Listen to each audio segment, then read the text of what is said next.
Hello, welcome back to Sapling Tarot. My name is Imogen, and today I'm going to be doing the Why Witchcraft tag by the wonderful Lennon Smith. I had other videos that I wanted to film at the end of the year or the beginning of this year, but I just don't think I'm going to get any of them done. And I watched Lennon's video yesterday and was just so inspired, and following on from the 12 Days of Yule challenge and being a bit more open about the slightly witchier elements of my practice, I thought that this would be a nice way to close out before going back to our regularly scheduled tarot programming. So this is more of a chatting video, so I wanted to give you something to look at if you're not the podcast listening to YouTube in the background kind of person. So what you'll be seeing on screen is me flicking through a few storybooks and art books that I have that feature witches in their various guises. If I ramble on too long and we get to the Taschen book of Witchcraft, this is your warning that some of the imagery may be a little bit not safe for work. I'm sure you've seen historical paintings of witches before and you know what I mean. So, without any further ado, let's get into the tag. So the first prompt is your first encounter with the word witch, in the sense of that real life witches exist rather than them just being from children's stories like the ones that you're seeing on screen. And I was going back through my memories and through the books I had at the time, and I don't have a set answer, because I don't think there was ever a point where it occurred to me that they maybe didn't exist, and there were people out there who were so in tune with the land and plants and animals and the universe that I knew that the world was bigger than my understanding, and certainly bigger than my Western culture's understanding of the world. And so, yeah, not a very satisfactory answer for prompt number 1. Prompt number 2 is your first path in witchcraft. So beyond kind of childhood magic that I'll talk about in the next one, I think the first thing that got me into it was tarot, as I'm sure you know if you've watched any of my other videos, which then moved me into, I had a therapist that was quite interested in chakras, which I don't tend to mess with too much because it's not my culture, but I have a couple of books and I was really interested in the ideas of the different types of energy and energy zones kind of within the body, and what we could do to heal or help or control those kinds of energies, which I think was the point that moved me into astrology. And by that point, I was sort of realising that there was a type of witchcraft in many of the different hobbies and interests that I had. And so I realised that I was maybe kind of an eclectic witch. I was also interested, or becoming more and more interested, in nature after being quite disconnected for a long time. And yeah, so I was sort of, the label I would have given myself at that point would have been something along the lines of eclectic witchcraft. Now I know a little bit more about the potentially negative connotations with the idea of kind of picking and choosing bits and pieces indiscriminately from other cultures and whatnot, and so I probably wouldn't use that label anymore. I've become more involved in, I don't know, a foot in each camp. I still see the benefits of being eclectic and a bit chaotic with your practice and taking it where your intuition leads you, but also because I have become so sort of nature-based, it makes sense to follow what the land that I live on is telling me. So the third prompt is your first magical working that you remember, and I have such a vivid memory of being a small child in my primary school playground and having myself flat against the wall and truly believing that I was making myself invisible. A few years later, I had really, really deeply felt sense that I had some kind of curse on me, and so I ended up charming an amulet. I'll try and remember to maybe put in a picture of the amulet because I think I still have it. to try and protect me from harm. And then in the more kind of adult, not like X-rated, just being a grown-up, parts of magical workings, I think the first sort of spellish working thing I did outside of my divinatory practices was a money bowl, which again I'll see if I can remember to put a picture up. So prompt 4 is what's your most important tool, and that has to be making notes, really. I know Lennon said about grimoires and books of shadows. I don't have anything as kind of formal as that. I just have a shit ton of notebooks and scrawlings and just random scribblings and notes all over the place. I try and keep some digitally so I can search them, but largely I just have loads of notebooks. I also, it would be remiss not to mention, tarot decks, obviously. I think my primary tool. Number 5 is what is your witchy aesthetic? And I don't really know. I like all the witchy aesthetics. I don't really subscribe to any. So in my notes I have that I'm a bit of a stealth witch, because you probably wouldn't know it to look at me or to look at my space particularly. I know that I give off a bit of a sort of almost preppy kind of vibe. And so again in my notes I've got like light/dark academia ? I don't have a very satisfactory answer, I'm sorry. So the next one is your favourite witchy hobby or activity. So many. I love me a hobby. I've always been a big crafter, and art making is really important to me and like my mental health. Over the past number of years, talking to and looking after plants has done me the world of good. And also just studying, which sounds so nerdy and ridiculous, but I'm sure I'm not the only person out there who, for pleasure, learns about types of magic. I know particularly tarot people will know that it's, this lifelong study subject that you can keep learning about forever and never really feel like you know it all. And I think that's amazing and I love it so much. Now, this is a really contentious one, and I really hate Lennon for asking this question because it's too hard. So it's your favourite witchy animal and why, but it's out of cats, dogs, rats, bats, birds, toads and hares. And quite frankly, I think this is a cruel choice to ask someone to make. I'm a huge cat person. I don't have a cat, I just love them. People I live with are allergic and don't really have enough space or money to look after an animal like that, so we don't have one. I also think rats get a really bad rap. I love bats with my whole heart. We have some who live in a castle near us and they come out at dusk, and I'm a little bit scared of moths, which is a really ridiculous thing to be afraid of, but I am. And so the fact that I can watch them flying around being all cute and fluffy and eating the moths is really wonderful. I've become a bit of a bird watcher as well in my, ripe old age. I have very strong relationships with the birds that visit our garden. I love them so much. It's very difficult when you also love the neighbourhood cats. That is just a real challenge to balance those two feelings. I really love frogs. Frogs have been like a theme in my life for a really long time. And we have a rabbit.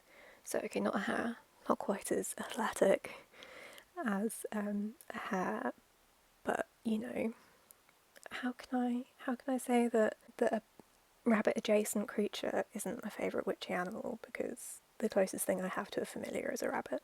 So I'm going to say the bats because I think they're so cute and spooky and I appreciate them eating the moths, but know that this is a real Sophie's choice, and I would happily have said any of them. A memorable, successful working is the next prompt, and the thing that springs to mind is a tarot reading, and it was in my teenage years, when tarot had done the uncanny spooky thing for me on a number of occasions, but I don't know if I didn't believe in it yet, but I was just constantly kind of challenging it and thinking about like how can that work, why does it do that, it must be kind of a trick, or I'm sure many of you have been through similar kind of doubts, and I still get them. I still think that maybe it's all bollocks, and maybe I'm a fraud, and all of that fun kind of imposter syndrome, cynic, skeptic kind of stuff that can float in.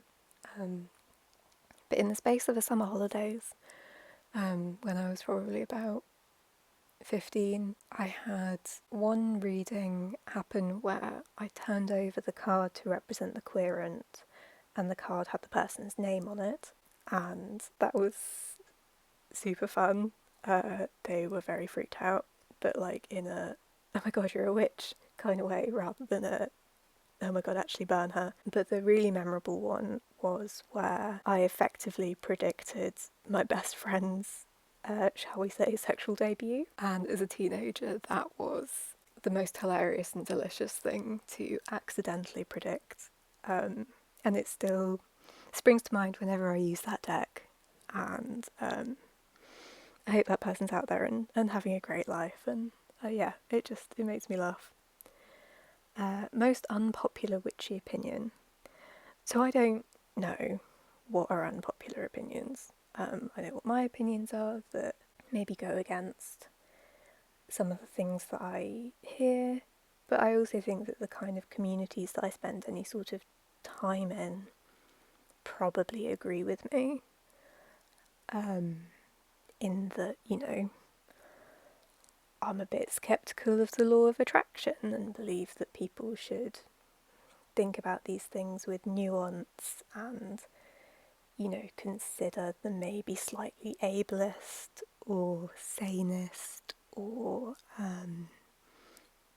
borderline kind of victim blamey feelings of that, but I'm sure all of you already think about that anyway.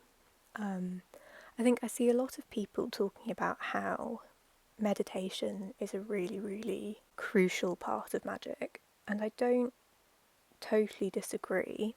I just know that it's not accessible for a lot of people, particularly people who have a history of trauma or intrusive thoughts in particular, but also a whole myriad other mental, emotional, physical disabilities and stuff. And so I think that we need to open up the concept of meditation, because meditation and mindfulness have kind of become synonymous and they aren't the same thing.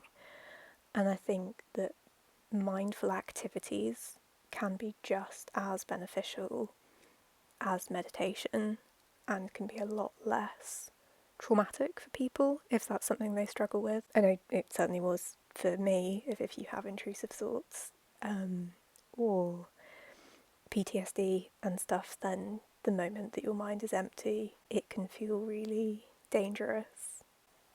The same goes for yoga, which I know is something that many people recommend in terms of a kind of meditation and mindfulness practice.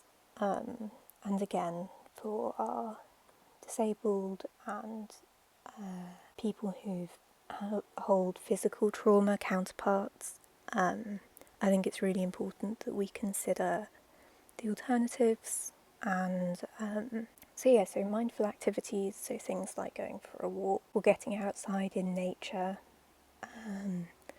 listening to classical or kind of ambient music that doesn't have, what's the word I'm looking for, lyrics, voices, art activities, journaling, anything that makes you slow down and that makes it more accessible to feel into your own body and into your own self as much as you're able to, as much as it's comfortable for you. A lot of these things can feel really challenging, and sometimes the challenge is part of it, but I truly believe that these things should be fun and they should be healing, and you shouldn't be pushing yourself to do things that feel dangerous or risky to your well-being in the pursuit of, I don't know, being a better witch or being a better practitioner in some way. I think that the world is full of really uncomfortable things, and there are lots of uncomfortable things that we have to do, to show up in society. I don't think that making ourselves feel like shit because meditating or yoga is painful is necessary. And so that's my unpopular witchy opinion. I think that there are options, and that we should always be aware of those options and trying to explore those options, rather than saying that there is only one way to do things, which feels like kind of the nature of witchcraft anyway. So a more fun question is the next one, which is, what colour is magic? I was absolutely fascinated to hear Lennon's answer, and I cannot wait to hear everyone else's answers, because I assumed that everyone thought the same thing as me, and apparently they don't. So to me, magic is the colour of light. So it's like prismatic. It's the whole visible light spectrum. So it's like rainbow, but also white, but also, I don't know, I suppose I also think of it as being like mixed metallic sparkles as well. And I had such a clear image of that in my head, and it's how I visualise it whenever I visualise magic, that, yeah, under no circumstances did it occur to me that that would be different for anyone. The 11th prompt is the hardest lesson magic has taught you. It took me a little while thinking about this question. It's taught me so much about so much, and I couldn't put my finger on what would have been hard about that. But I think the overall hardest thing is a funny kind of double-edged thing, because it can be a good thing. It can be really, really helpful, but it also kind of is at odds with the way that the society that I was brought up in works, and that's how small I am, and yet how connected I am, and the responsibilities that I have to the people around me and the world around me. And that can feel difficult. I think that there's a lot of, certainly kind of new age spirituality and kind of psychology, Instagram and stuff, that follows the very individualistic ideas of, well, capitalism and late stage capitalism, of where you don't owe anybody anything. And that was definitely a phase that I needed to go through because of my own childhood experiences and feeling too much weight of responsibility on such a small person. But coming out the other side of that has been incredible, and feeling how interwoven everything is, and how I have a responsibility to everyone, not in an oppressive, difficult way, but in an interconnected mycelium kind of way. And so, yeah, that was quite a hard thing to work through, but I'm really glad I did. And thinking about the history of all the people who've gone before me, particularly on the land that I live on now, that there is a precedent there on this island for hundreds of years of people just like me having their place and having their purpose. And that's really huge. And for someone who, I'm sure like many people who are drawn to witchcraft, had felt like an outsider and like they didn't make any sense for a long time, then that was really huge. And that kind of goes on to the next thing, which is the ultimate purpose of your craft, which is that it gives me purpose. I'm a disabled being in a late stage capitalism world where your worth is defined largely by your productivity, and I'm not very productive. So finding ways that I can provide for myself and my family and my folk and my community and my planet, outside of, the world of work and more normal things, that's the ultimate purpose, is effectively to be useful, but in a gentler, more considered way. And then the big goal of my craft, something I'm looking forward to or working towards, is to continue doing that, to continue finding my way. I'm hoping to continue my herbalism studies this year in the aim of becoming that, bug witch on the edge of town who can give you a potion or a tea blend to cure your ailments, and yeah, so that's my goal, that's my craft, that's the big whys and the little whys and all the fun things, and I cannot wait to listen to more people answer these questions. So thank you to Lennon for putting them all together. Yeah, do the YouTubey things if you're still here, like, comment, subscribe, etc. But most of all, take good care of yourself, and hopefully I'll catch you in the next one. Bye.